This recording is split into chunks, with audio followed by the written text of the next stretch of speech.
I found that a lot of the politicians don't seem to really represent this area very well. My first perception of Dr. Bob was actually at the Crystal Falls Library. The things that he said and the way that he said them meant to me that he had already thought these things through, had everybody's best interests in mind. His policies were spot on. These areas tend to feel like they're neglected. And especially by big politicians that go up to Washington, they spend their time in D.C. We don't ever see them except for maybe on the news.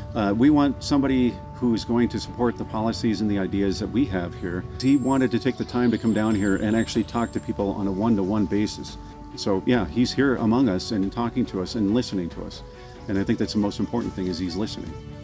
But beyond that, it's about the personal character traits that Dr. Bob has that I find so appealing. And that level of service means the world to me. And to me, to have served under not just the flag, but the Constitution, and to defend the Constitution, to me it meant the world to have somebody that's going to run for office and hold those same ideals.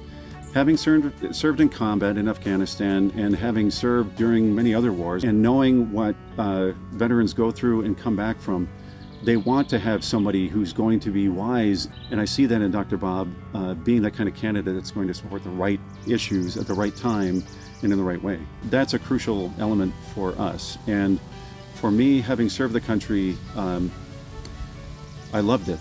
I miss it every day. I wish I could put the uniform back on sometimes and go back in.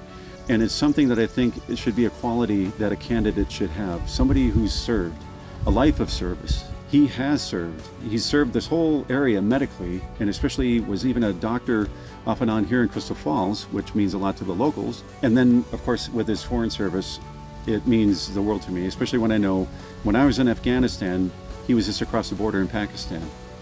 And it was at the same time, too. So he understands pretty much what I was going through, and I understand what he went through, and that I would hope to make a good decision when it comes to voting time. And of course, he's my decision, Dr. Bob.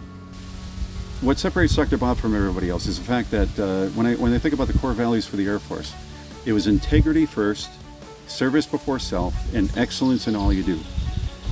Those three qualities I look for in a potential leader, especially a congressional leader, especially for this district. I used to vote Republican, but then I started becoming more interested in the person as opposed to the party.